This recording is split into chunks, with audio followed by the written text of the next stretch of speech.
Olá, boa noite, bem-vindos a mais uma Oficina do Corpo. Eu sou Mônica Feliciano e todas as terças-feiras estarei aqui com vocês, falando sempre sobre um tema relacionado à saúde e relacionado a todos os fatores inerentes à qualidade de vida e bem-estar do ser humano.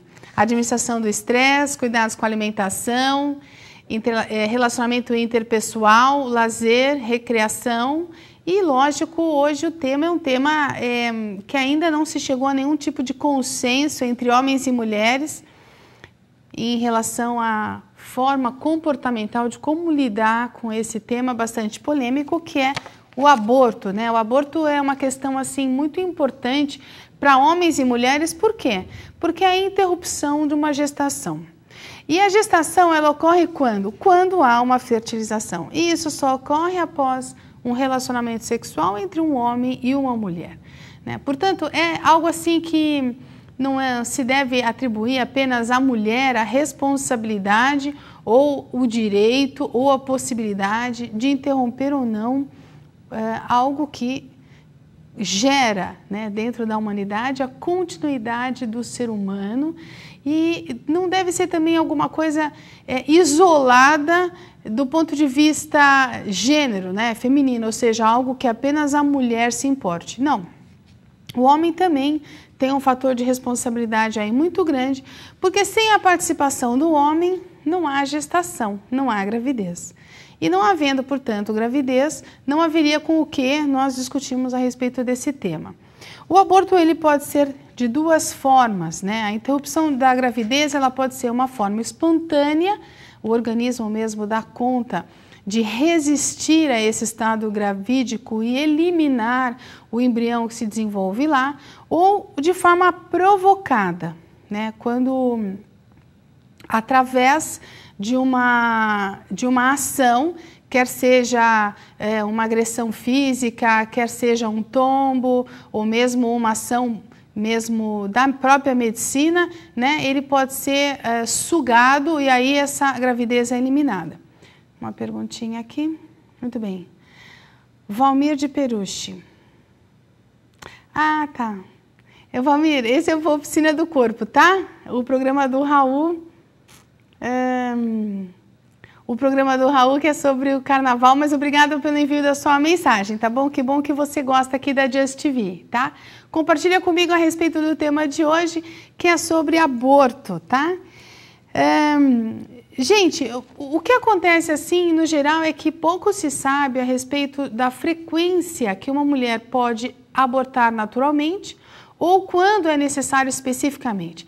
Se é necessário que seja discutidas as questões de direitos e direito civil, né? Em caso, por exemplo, de uma violência, quando a mulher não concorda em ter relacionamento sexual e dessa relação surge a gravidez.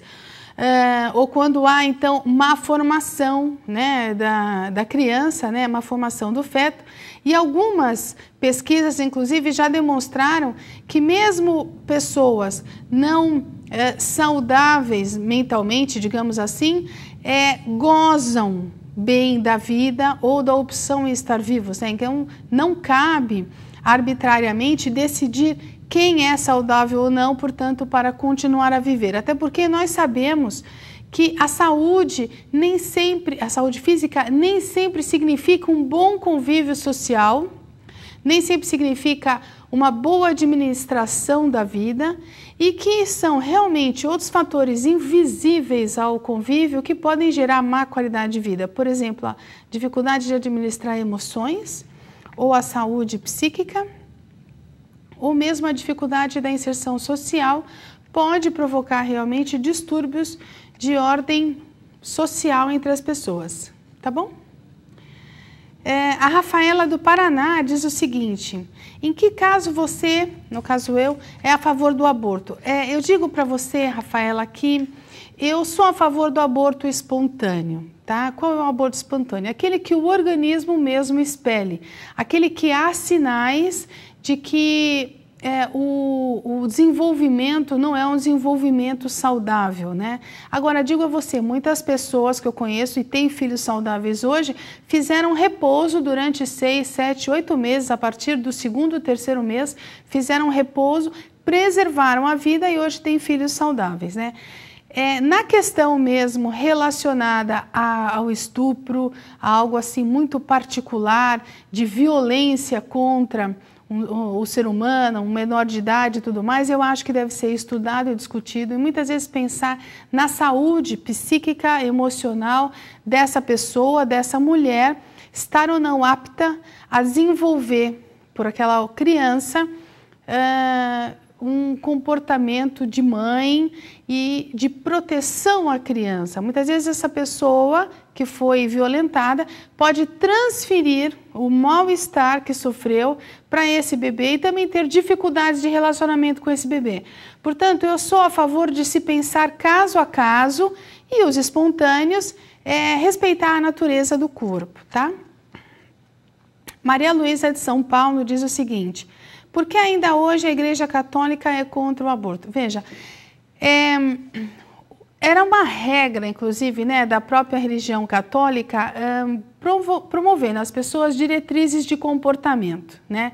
Então, a contracepção, inclusive os remédios anticoncepcionais, a própria camisinha, não são coisas a favor da natureza humana, né? Então, a igreja, tudo aquilo que vai contra a natureza humana, a procriação, ela acha que é contra a vontade de Deus, né? Isso é um tanto retrógrado, isso pode ser revisto, né? Até porque hoje as questões populacionais fazem com que se repense a qualidade de vida, inclusive habitacional, cultural da pessoa, e o controle da natalidade faz parte do homem atual, né? Não daquele homem anterior, daquele homem ali sujeito às regras do clero, né? Portanto, a Igreja Católica ela tem concepções muito antigas em relação a interromper a gravidez, né? Maria Luísa, ok. Muito bem. O aborto espontâneo, chamado de falso ou involuntário, ele está presente em 25% de alguma gestação, né? Eu, particularmente, digo que na época que eu fazia faculdade, eu estudei atividade física para gestantes e métodos anticoncepcionais. E foi muito polêmico, porque naquela época eu tive que afirmar diante a comissão, né, o corpo docente, que o DIU era abortivo. E se fazia 25, 26 anos atrás, se fazia assim uma campanha muito intensa a favor do DIU, principalmente para mulheres que não toleravam altas doses dos hormônios anticoncepcionais, né? E foi uma polêmica muito grande, mas o DIU é abortivo.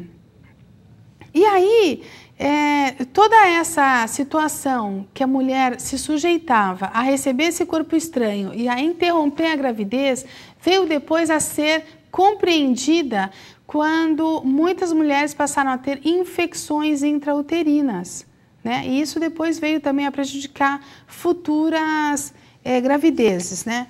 Uma das formas de se interromper a gravidez é por sucção ou aspiração. Uma outra forma é a dilatação e curetagem do útero. Mais uma ainda é dilatação e expulsão, eliminação através de drogas, provocando contrações e aí gerando um parto prematuro. E depois, injeção de soluções salinas no interior do útero, fazendo com que o feto se desprendesse. Na ocasião que eu estudava, dentro dessa pesquisa, a gente constatou o seguinte, que um grupo de médicos defendia que a mulher tinha o mesmo percentual de aborto espontâneo dos filhos que poderia vir a ter. Bom, eu digo para vocês o seguinte, eu tenho 3 filhos vivos e já tive 2 abortos espontâneos, né? Entre o primeiro e o segundo filho tive um aborto natural, com as primeiras semanas. Entre o segundo e o terceiro tive mais um. E meu terceiro filho, natural. E digo para vocês uma coisa, não gerou em mim nenhum tipo de sequela psicológica, salvo do segundo para o terceiro filho, uma sensação de vazio. Talvez eu já tivesse com o organismo mais predisposto a essa presença humana. Então, não dá para nós sabermos até que ponto o corpo da mãe entende e fica muito em contato com aquele novo ser que se desenvolve. Existem aí uma série de estudos que falam, lógico, da interação, inclusive, além da fisiológica, psicológica, emocional e espiritual entre a mãe e o feto. Nem tudo é comprovado, tanto é que algumas pesquisas disseram que a partir do 26º mês constata-se sinais de percepção de dor na criança. E outra pesquisa, essa de fundo alemão, mostra que não, que a partir da 17ª semana.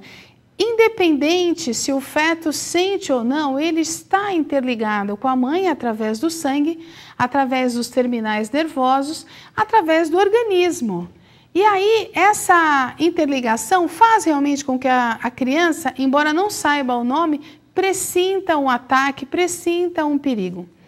Antes de vir para o programa de hoje, eu levantei assim uma série de polêmicas, mas quis deixar de lado a questão relacionada ao direito, né? Quer dizer, a fazer o aborto sem ser um criminoso, né? Porque esse não é o enfoque da oficina do corpo.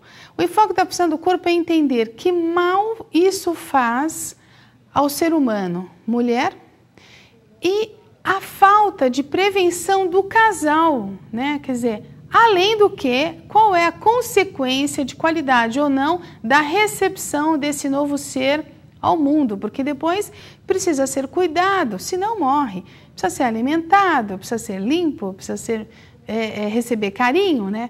Então, se não pensarmos dessa forma, de que vale a pena, portanto, termos relações sexuais sem nos preocuparmos com as consequências dela. Hoje nós não estamos falando sobre doenças sexualmente transmissíveis, não estamos falando sobre nenhum tipo de malefício que possa vir a causar o corpo após um relacionamento sexual. Estamos falando simplesmente numa condição humana que é a possibilidade, após uma relação sexual, a mulher vir a engravidar. Eu acho um assunto muito importante, porque senão gera para o casal um problema muito sério. Uma decisão ou não de dar continuidade a uma vida e uma decisão ou não a mulher de se submeter a esse estado gravídico por 9 meses, né? Queria dizer para vocês também que para cada mulher há uma reação. Algumas mulheres muito sensíveis podem se sentir deprimidas, podem se sentir extremamente tristes, pode sentir um vazio muito grande e realmente aquela situação ser traumática e ela carregar durante anos e anos esse drama. Outras mulheres podem passar por uma condição como essa de uma forma um pouco mais natural e simples. Não digo como se fosse um resfriado, mas digo como se fosse um episódio grave e sério e importante na vida de cada um, tá? O aborto espontâneo ele pode ocorrer no primeiro trimestre da gravidez e isso é em 3/4 de mulheres que podem ocorrer, tá? Nos três primeiros meses. Agora, em 70% dos casos é possível que haja anomalias cromossômicas na própria divisão do ser. O corpo prevê que alguma coisa não está bem e elimina. Nos abortos do segundo trimestre, o ovo é expulso já, né? Já é um ovinho, já está sofrendo divisões devido a causas externas. Por exemplo, a incontinência do colo do útero, que muitas vezes pode ter contrações antes, né, contrações prematuras, uma má formação do útero da mulher, quem sabe endometriose, quem sabe uma insuficiência do desenvolvimento desse órgão também.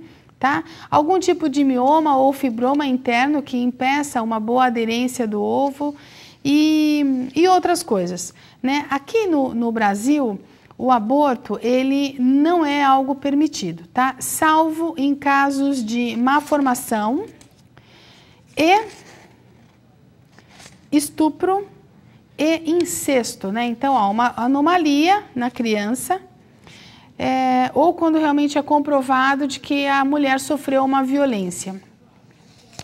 Queria falar também que antigamente as mulheres iam em clínicas e eram recepcionadas por enfermeiras para fazerem um tipo de curetagem, um tipo de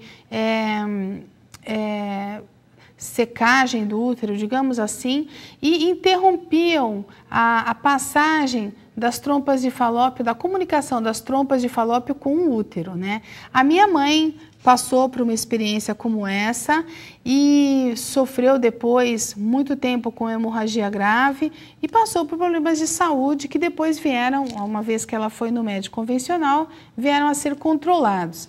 Então, as pessoas antigas tentavam, de uma certa forma, não usarem mais as pílulas e, ao mesmo tempo, diminuírem, né, atrofiarem o útero através de técnicas domésticas realizadas nas casas das pessoas por enfermeiras.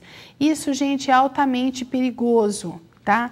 Mesmo se você passa por uma situação de gravidez indesejada, introduzir no útero através da vagina algum tipo de ferramenta, tentar eliminar por si mesma a continuidade da gravidez não é algo saudável, né? É importante realmente que se entenda o que traz esse não desejo de continuar a gravidez e, de uma certa forma, prevenir-se para uma próxima vez. Veja bem, existem situações simples, por exemplo, conheço pessoas que tiveram gravidez pelo contato de ondas, tiveram aborto, né, durante o início da gravidez, pelo contato de ondas no mar. Também conheci pessoas que caíram no chão e o impacto fez perder a criança. Portanto, o aborto espontâneo, o aborto provocado, ele também é uma situação circunstancial e não simplesmente aquela médica. O que é importante nesses casos? Independente de qualquer coisa, prevenir a gravidez, evitar a gravidez, né? Evitar justamente a situação de estar diante de uma interrupção ou não de uma gravidez. Portanto, pais, jovens, pessoas, cada vez mais se orientem a respeito da gravidez a partir da puberdade. A partir da mudança que a pessoa tem do amadurecimento sexual em torno dos 11, 12, 13 anos de idade. Alexandre Nogueira diz o seguinte: como o governo poderia administrar melhor a taxa de natalidade, principalmente nas famílias de baixa renda, sem que prejudique a mulher de alguma forma? Alexandre, eu vejo a educação como um papel fundamental, não apenas no controle da taxa de natalidade, mas no melhor convívio entre as pessoas, né? Então, a informação, a educação e, mais tarde, a percepção de como isso se aplica na realidade. Portanto, na escola, que seria uma porta base para um ganho de conhecimento, um amadurecimento, uma evolução do ser humano, se poderiam desenvolver oficinas, dentro dessas oficinas temáticas, né, onde médicos ou através de bonecos e com um entendimento da anatomia humana, se mostrar quais são as situações internas da mulher, internas do homem, que geram a gravidez e como se comportar depois dentro dessa realidade, inclusive introduzindo informações sobre o comportamento diante do sexo. Eu acho fundamental, uma vez que nós já sabemos muitas coisas sobre o comportamento, que a psicologia seja introduzida nas escolas e esse comportamento seja mais claro, tá? Bom, minha mãe sofreu 3 abortos, não veio o nome da querida aqui, e por ter muito contato com o gato. Pode o gato de alguma forma prejudicar a mulher nesse caso? Bom, existe uma determinada doença que o gato promove na mulher e eu não sei se nesse caso especificamente isso tem relação com o aborto dela, se é um fator alérgico ou, como você não me explica aqui direitinho, se tem a ver pelo fato dela talvez ter alguma fragilidade uterina e ter movimentos repetitivos em relação ao cuidado com o gato, portanto, pode ser que a sua mãe tenha uma predisposição alérgica, quem sabe, e isso interfira na formação do feto dentro dela. Uma amiga minha, como eu estava comentando, ela tem altos índices de glóbulos brancos, muito bem, e está sempre predisposta à anemia, né? E ela tem baixo ferro e baixo glóbulos vermelhos. Bom, toda vez que ela engravidava, ela, sem querer, se predispunha ao aborto já a partir do 2º mês. Segundo os médicos, era porque o organismo dela não aceitava o desenvolvimento do feto e entendia aquilo como uma agressão, uma violência, e defendia ela desse tipo de estresse, e aí o feto era eliminado. Muito bem, o primeiro ela perdeu, o segundo ela fez repouso a partir do 2º mês, o terceiro ela perdeu, o quarto ela fez repouso através do 2º mês, e ela conseguiu segurar 3 filhos, sendo que dos 3 abortos que ela teve, apenas um chegou a desenvolver-se até o 6º mês de gravidez, e depois o organismo não conseguiu, também os médicos não conseguiram conter. Portanto, depende de caso para caso. No caso da sua mãe, seria interessante fazer um estudo específico na época, né? Você conseguiu ser salva, digamos, dessa tendência do organismo dela, e se você tem irmãos ou não, também podem ter superado essa condição do organismo dela. A minha mãe teve um aborto, inclusive na época ela estava passando por uma hemorragia muito grande, e me lembro que fazia curetagem, fazia aquela queima do útero, e me lembro que a enfermeira dizia assim para ela: faça muitos esforços, e a minha mãe vivia mudando os móveis de lugar, e ela realmente acabou levantando cama, mudando o colchão de um lado para outro, empurrando o guarda-roupa, e isso facilitou a perda daquela criança que se desenvolvia logo no iniciozinho da gravidez, né? Então, nós não sabíamos se isso poderia gerar a ela um mal-estar psicológico, se isso poderia também gerar uma má formação ao feto, mas foi isso que aconteceu no caso dela. Se tivesse prevenido, né, com métodos anticoncepcionais, evitando a gravidez, muito possivelmente, não só ela não teria passado por todo esse estresse, como também, possivelmente, não teria engravidado. Não é mesmo? O que é importante a gente saber? É muito importante a mulher saber, a partir do momento que ela já está amadurecida, isso por volta dos 13, 14 anos, que ela já é uma pessoa madura para reproduzir. Uma vez que a partir dessa idade já se há a clareza sobre isso, parte da mulher também é uma grande possibilidade de esclarecer o parceiro, de esclarecer o garoto, de esclarecer o namorado sobre essa condição. É importante também que os pais se desprendam daquele cuidado, né, e de achar que a criança ainda não está pronta para o ato sexual. Muito pelo contrário, deve-se incentivar para que quando a pessoa decidir ou estar pronta para esse tipo de situação, esteja também preparada e segura. E isso não é fácil, tá? Eu digo isso porque desde os 9 anos de idade eu compro aí livrinhos educativos sobre sexo e tento prevenir meus filhos, eu tenho 3 filhos, sobre essa importância de que o ato sexual pode vir a favorecer o desenvolvimento de uma outra criança, né? Criança que faz criança não é mais criança. Então, cabe também aí compreender que há depois uma responsabilidade. Ninguém deve pensar que a gravidez, acidental ou não, tira a responsabilidade de dar àquele indivíduo carinho, higiene, alimentação, cuidados essenciais, né? E isso é algo assim muito importante. Não adianta depois dizer que acabou com a sua juventude, com a sua infância, com a sua vida. Não, não, não. A criança, ela é o ser mais inocente nessa história toda e ela merece ser considerada desde a concepção. tá bom? Queria agradecer a todo mundo que interagiu aqui e que pensasse, inclusive, no seu meio, levando esse tipo de discussão aonde quer que você esteja, no trabalho, na escola, fazendo com que as pessoas tenham uma mente mais clara em relação à prevenção da gravidez.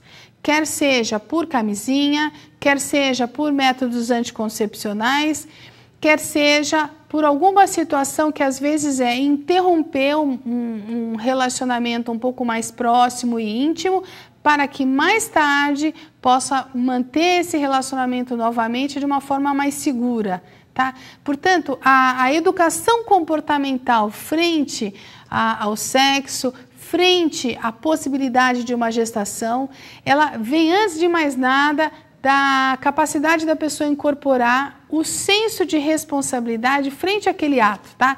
Não é só prazer, não é só momento, não é só uma oportunidade. É também, quem sabe, um passo importante para o resto da vida, né? Existem uma série de situações que nós poderíamos estar falando em relação aos sofrimentos do feto, a importância ou não de se interromper uma má formação, e ao mesmo tempo existe também uma outra condição, que é a condição da gente avaliar hoje no nosso meio, na nossa família, se surgem casos de gravidez precoce, se surgiram casos de gravidez mal planejadas, se hoje a pessoa, né, que é mãe ou que é pai, dá ao filho um suporte afetivo, um suporte civil, um suporte higiênico, um suporte cultural, importante para esse indivíduo ser um pouco mais equilibrado, frente que os pais não foram. Portanto, ao invés da gente criticar, passar a avançar um pouco no tempo e espaço e pensar se não há uma forma de prevenir futuras gerações, né? Eu digo para vocês que muitas vezes na nossa história familiar certas situações se repetem. Pode ser relacionada à gravidez antes do casamento, pode ser relacionada a uma gravidez não planejada, independente de como seja aquela situação, pode ser relacionada a álcool, a drogas, a cigarro.